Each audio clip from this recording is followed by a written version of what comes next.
नमस्कार सभी तकनीकी छात्रों का रामानंद क्लासेज में स्वागत है।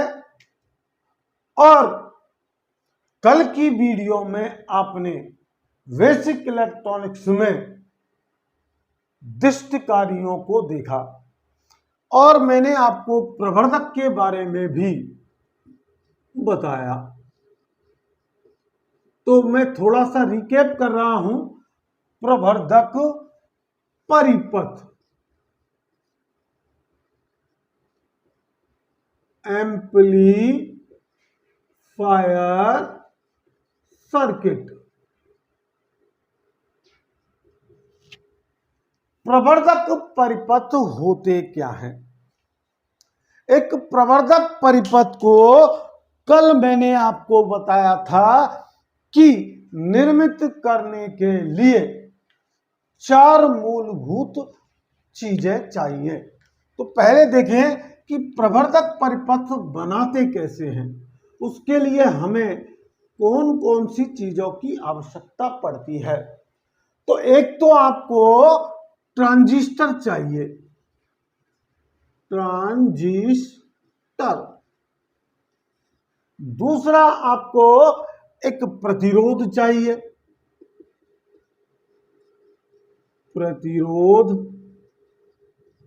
और तीसरा आपको संधारित्र चाहिए।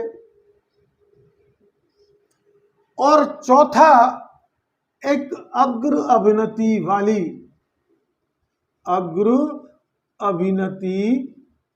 वाली बैटरी की आवश्यकता होती है। अब प्रवर्धक परिपथ बनाने से पहले हमें यह पता होना चाहिए कि प्रवर्धक परिपथ का उद्देश्य क्या है, एम क्या है। तो निर्बल निवेशी संकेतों को, निर्बल निवेशी यानी वीक जो सिग्नल है, वीक जो इनपुट सिग्नल है, निर्बल निवेशी संकेतों को वर्धित करके यानी बड़ा करके, जैसा कि इसका नाम है प्रवर्धक, वर्धक यानी बढ़ाने वाला, वर्धित करके उच्च निर्गत संकेतों में, उच्च निर्गत संकेतों में बदलना या परिवर्तित करना।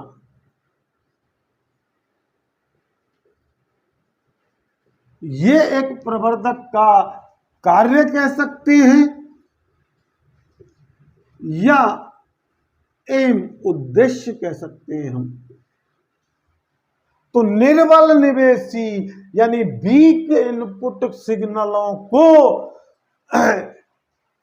इंप्रूव करके यानी कि बूस्ट करके हाई आउटपुट सिग्नलों में परिवर्तित करने का कार्य एक प्रवर्धक करता है। और इसके लिए एक ट्रांजिस्टर, एक प्रतिरोध, एक संधारित्र और अग्र अवनति वाली बैटरी की आवश्यकता होती है। तो इन प्रवर्धक परिपथों का मैं एक आपको उदाहरण बता दूं कि जो रेडियो आपके हैं, रेडियो जो है उनका प्रचालन जो है हम करते हैं वो, तो रेडियो स्टेशनों से लंबी दूरी से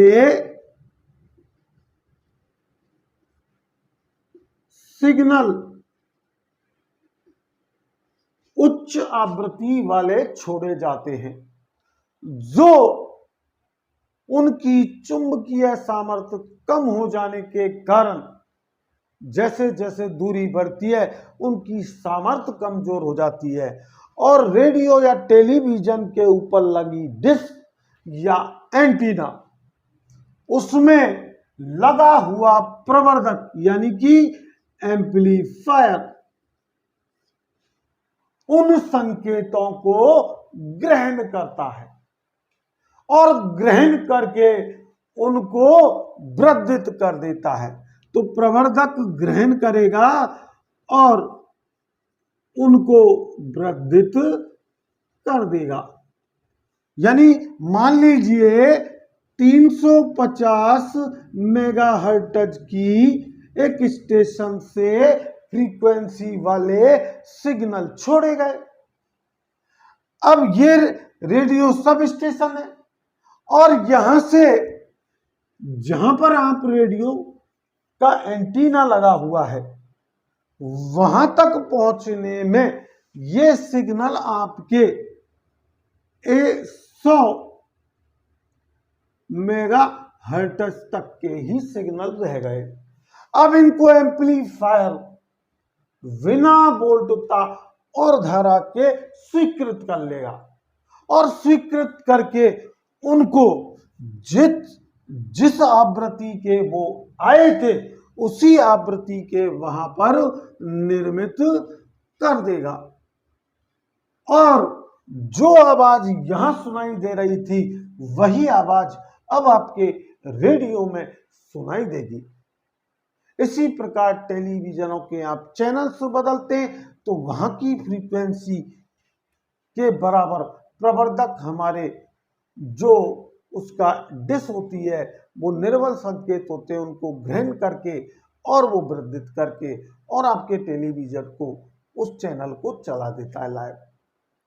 तो देखिए प्रवर्धकों का वर्गीकरण आता है, क्लासिफिकेशन। तो क्लासिफिकेशन जो है वो अवनति के आधार पर आता है और वो 3 प्रकार के होते हैं हमारे। पहला होता है उभयनिष्ठ उत्सर्जक प्रवर्धक,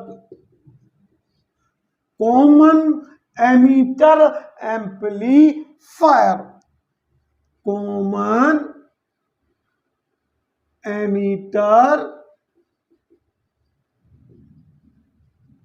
एम्पलीफायर। आई होप यहां अब तक आपके समझ में आ रहा होगा। इसे सीई प्रवर्धक के नाम से भी जाना जाता है। तो हम 1 बाय 1 इनका फिगर्स बना रहे हैं और आपको बता रहे हैं कहां निवेशी सिग्नल होते हैं और कहां उनको आउटपुट पर प्राप्त कर लिया जाता है।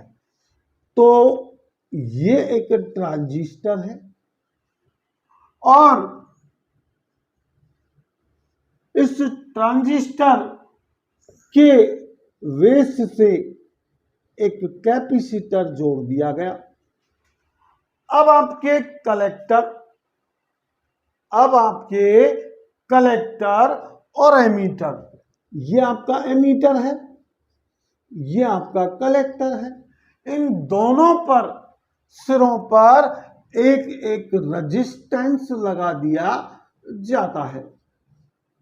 तो मैंने एक एक रेजिस्टेंस लगा दिया। अब इन रेजिस्टेंसों के समांतर में 2 और अतिरिक्त रेजिस्टेंस लगा दिए जाते हैं। अब जो एमीटर से जुड़ा रेजिस्टेंस है उसके साथ एक कैपेसिटर जोड़ करके और उसे अर्थिंग कर दिया जाता है और आउटपुट जो है वो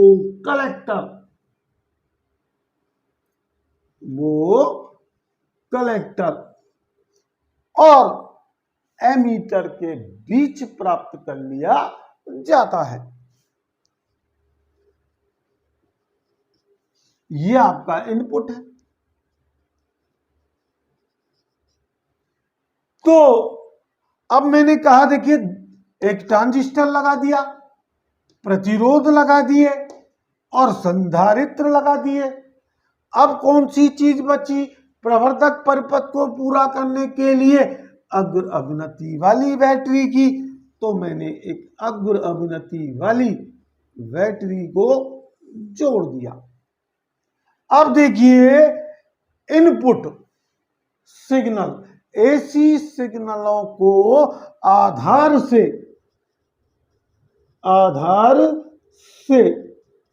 उत्सर्जक के बीच, एसी निवेशी सिग्नलों को बेस और एमीटर के बीच लगाया जाता है। और ये बायस जो है उत्सर्जक और आधार अवनति को अग्र बनाया जाता है, और आउटपुट जो है कलेक्टर और एमीटर के बीच प्राप्त कर लिया जाता है। यह आपका किसका फिगर हो गया? तो इसका एक फंडा देख लें आप कि एक रेजिस्टेंस, दो रेजिस्टेंस, तीन रेजिस्टेंस और चार रेजिस्टेंस हैं, एक दो कैपेसिटर हैं। तो कौन सी अवनति हुई, सॉरी कौन सा प्रकार हुआ? उभयनिष्ठ उत्सर्जक प्रवर्धक। अब देखिए, दूसरे प्रवर्धक की मैं बात कर रहा हूं। तो आप यहां देखेंगे कि दूसरा प्रवर्धक जो है वो उभयनिष्ठ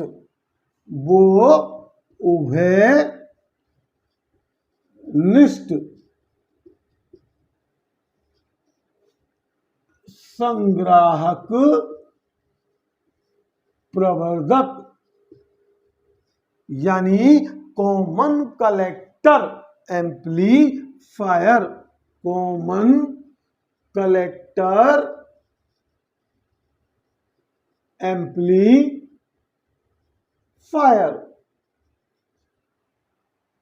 जिसे सीसी प्रवर्धक के नाम से भी जाना जाता है। इसमें हमने एक ट्रांजिस्टर ले लिया और इस ट्रांजिस्टर में ये आपका एमीटर है, ये आपका कलेक्टर है और ये आपका बेस है। अब बेस के साथ आप एक कैपेसिटर जोड़ेंगे और उसके बाद हम जो है कलेक्टर को उभयनिष्ठ रखते हुए, कलेक्टर को क्या रखना है? उभयनिष्ठ रखते हुए एक प्रतिरोध आधार से जोड़ेंगे और एमीटर से एक प्रतिरोध जो है वो जोड़ दिया जाएगा।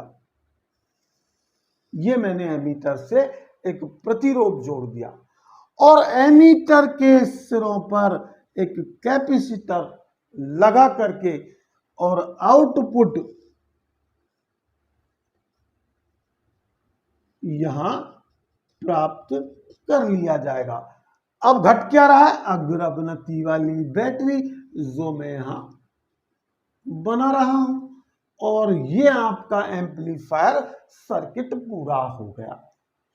तो इसमें इस प्रकार के प्रवर्धक में एसी निवेशी सिग्नल जो है वो आधार और संग्राहक के बीच लगाए जाते हैं, आधार और संग्राहक के बीच लगाते हैं।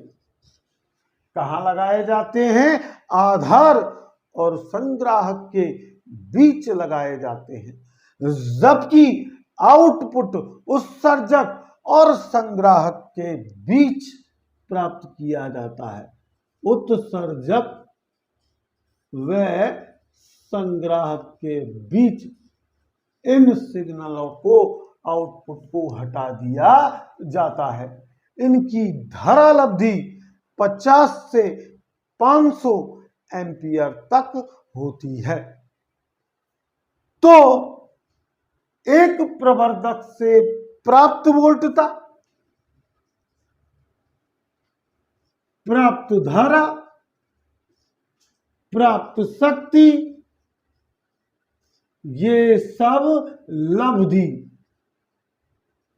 लब्धि वोल्टता, लब्धि धारा और लब्धि शक्ति यानी गेन वोल्टेज, गेन पावर और गेन करंट और गेन पावर के नाम से जानी जाती है।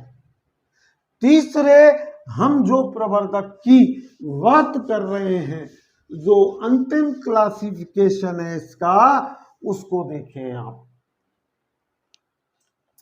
वो है उभयनिष्ठ आधार प्रवर्धक। उभयनिष्ठ आधार प्रवर्धक। उभयनिष्ठ आधार प्रवर्धक में एसी सिग्नल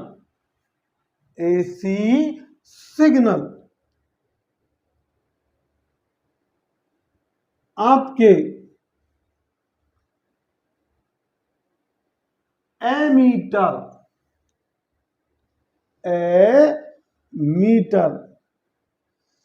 से एक कैपेसिटर लगा दिया जाता है और आपके बेस को उभयनिष्ठ कर दिया जाता है और एक रेजिस्टेंस जोड़ के और फिर वापस कलेक्टर पर एक प्रतिरोध लगाया जाता है, एक रेजिस्टेंस लगाया जाता है और आउटपुट कलेक्टर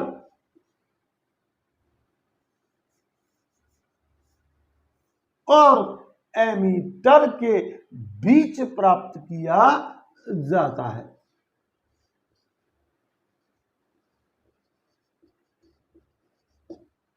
बाकी अग्रवर्ती वाली बैटरी हमने पहले से ही लगाई हुई है। तो आधार उभयनिष्ठ प्रवर्धक आपने देखा। अब देखिए, हम बात करते हैं प्रवर्धकों के प्रतिसंभरण की, फीडबैक की, जो एक महत्वपूर्ण पॉइंट होता है। जितनी भी इलेक्ट्रॉनिक युक्तियां होती हैं वो प्रतिसंभरण प्रभाव पर ही प्रचालित होती हैं और प्रतिसंभरण या पुनर्निवेश आपका दो प्रकार का होता है, एक धनात्मक प्रतिसंभरण और एक ऋणात्मक प्रतिसंभरण। तो सबसे पहले हम समझें कि प्रतिसंभरण होता क्या है, फीडबैक होता क्या है। जब परिपथ का निर्गत संकेत निवेश को यानी उसी परिपथ के निवेश को वापस लौटा दिया जाता है, तो निर्गत का संकेत निवेश को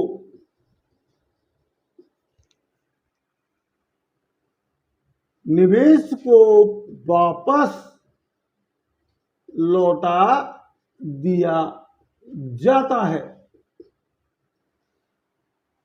तो ऐसी घटना प्रतिसंभरण या फीडबैक कहलाती है। अब यदि निर्गत संकेत उसी परिपथ के निवेश को उसी परिपथ के निवेश को 180 कला से 180 डिग्री कला से वहर वापस लौटा दिया जाता है। तो ऐसा प्रतिसंभरण ऋणात्मक प्रतिसंभरण कहलाता है, नेगेटिव फीडबैक कहलाता है।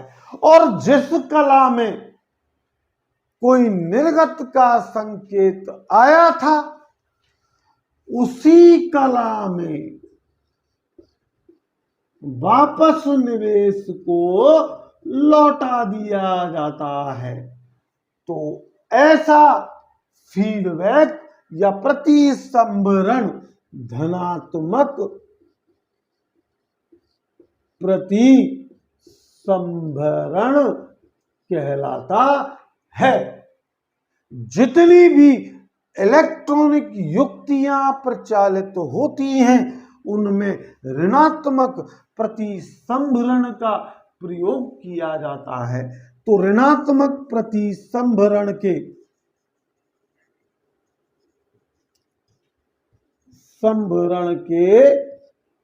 लाभ क्या है?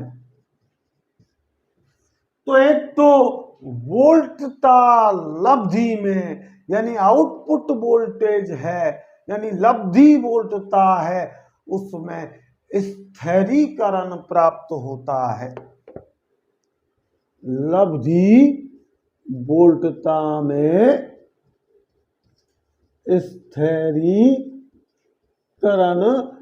प्राप्त होता है।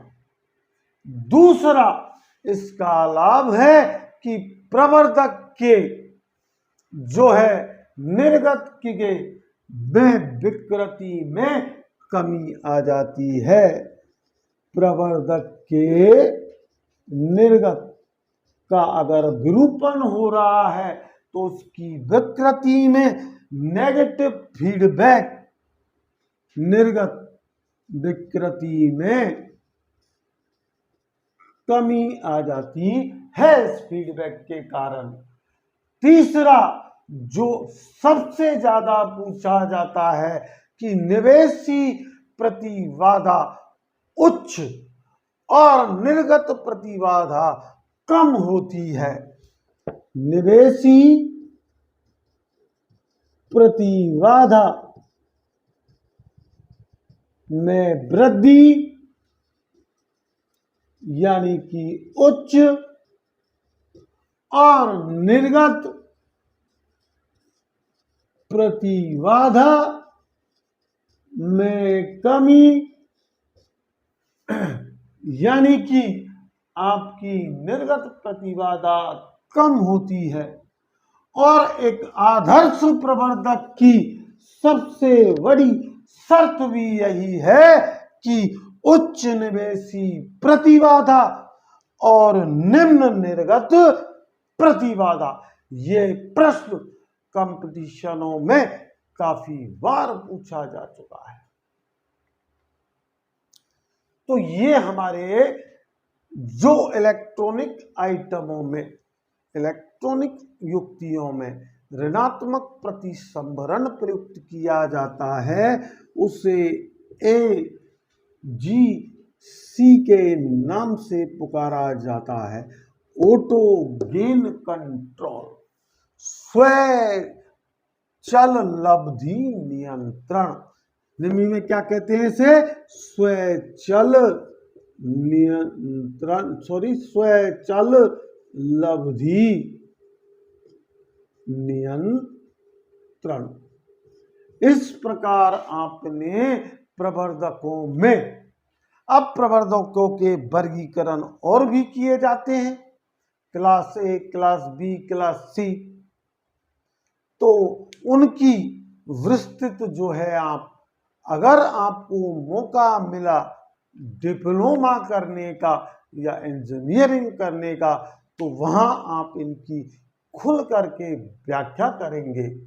और यदि आप ऑनलाइन हमारे क्लासेस से जुड़े रहे तो यहाँ भी आपको ये बातें बताई जाएंगी। तो आगे प्रवर्धकों से जो मैं आगे की बात कर रहा हूं हैं। अब प्रवर्धकों के बाद हम जिस युक्ति को देख रहे हैं वो भी आपके सिलेबस में बहुत महत्वपूर्णता रखती है। वो है सिलिकॉन नियंत्रण दृष्टिकारी। सिलिकॉन कंट्रोल रेक्टिफायर, जिसे एससीआर कहते हैं। एससीआर को थायरेस्टर भी कहा जाता है। ये एससीआर चार अर्धचालक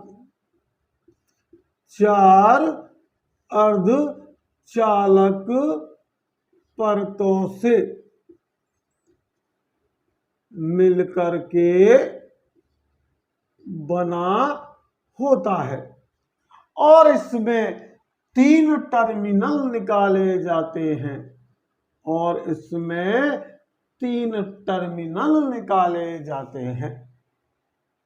और ये टर्मिनल आपके एनोड, कैथोड और गेट होते हैं। तो मैं यहां एक सिलिकॉन कंट्रोल रेक्टिफायर जिसमें 4 परतें हैं, एक पी, एक एन, एक पी और एक एन, जहां 3 जंक्शन हैं, J1, J2 और J3। तो 3 ही संधि तल होते हैं जो यहां प्रदर्शन किया है, J1, J2 और J3। अब देखिए PN तल पर एक टर्मिनल निकाला जाता है जिसे एनोड कहते हैं और तृतीय, फर्स्ट, सेकंड, थर्ड, तीसरी जो जंक्शन है, तीसरा जो जंक्शन है, तो उस जंक्शन के बीच आपका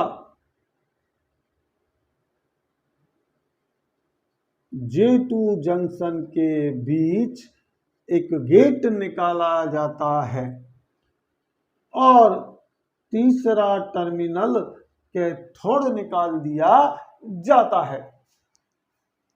एससीआर का VIS प्रतीक AK और गेट, इसको इस तरीके से भी वो रिप्रेजेंटिव कर सकता है।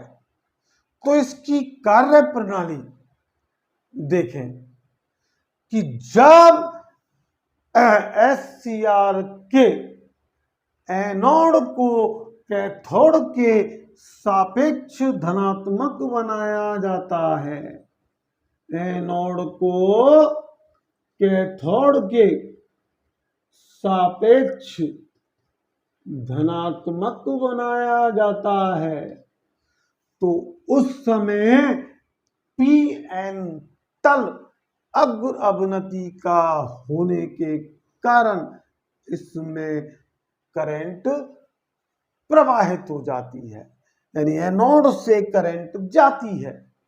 लेकिन यहां J2 तल संधि तल पर NP तल होने के कारण एक मजबूत रोधिका विभव क्षेत्र बनता है, जिससे धारा क्षरित होकर के और गेट से क्षरण धारा निकलना प्रारंभ कर देती है। इस अवस्था को SCR की ऑफ अवस्था कहा जाता है। कौन सी अवस्था कहा जाता है? ऑफ अवस्था कहा जाता है। लेकिन जैसे जैसे वोल्टता की वृद्धि की जाती है तो J2 संधि तल विभंग हो जाता है।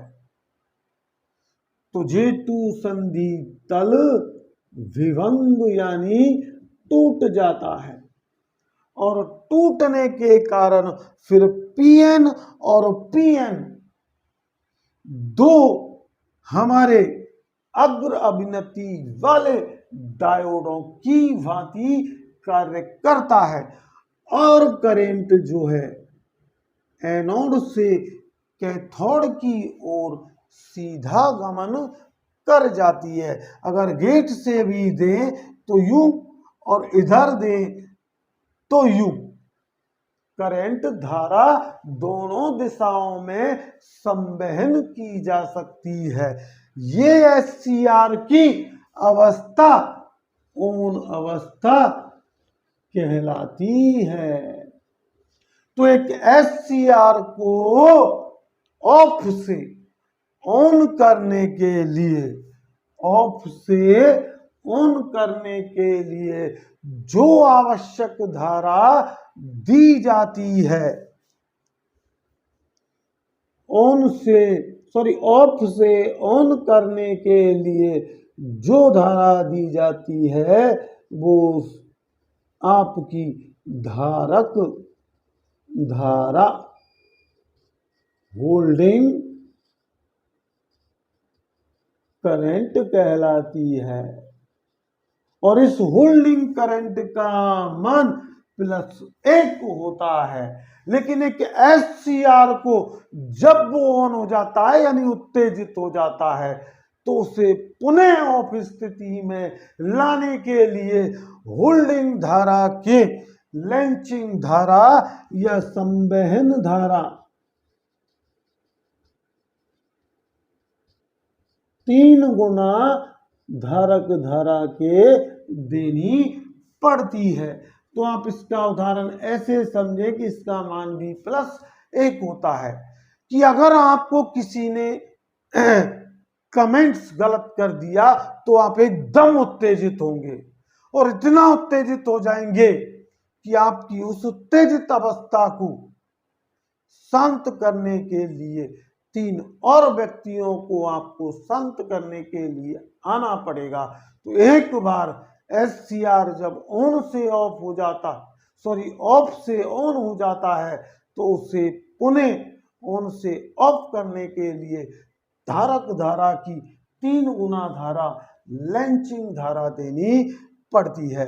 तो आज के इस वीडियो का समापन मैं यही कर रहा हूं क्योंकि अब SCR के आपको प्रयोग बता रहा हूं और कल हम UJT, डायक, ट्रायक, IC और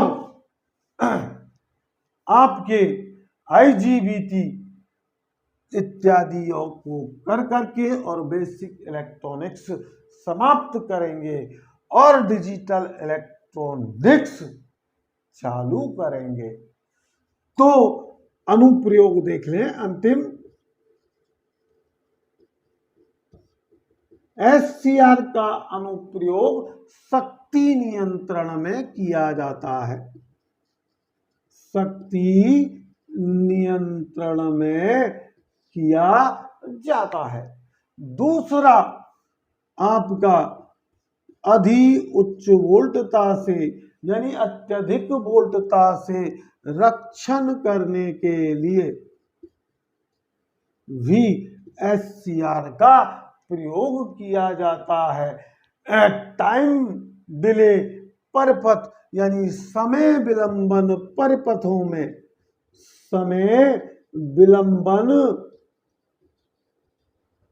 परिपथों में SCR का प्रयोग किया जाता है तर्कशास्त्र यानी लॉजिक एंड अंकीय परपथ यानी डिजिटल सर्किटों में भी इसका प्रयोग किया जाता है। तर्कशास्त्र व अंकीय परपथों में SCR का प्रयोग किया जाता है। पूर्ण तरंग को नियंत्रण करने के लिए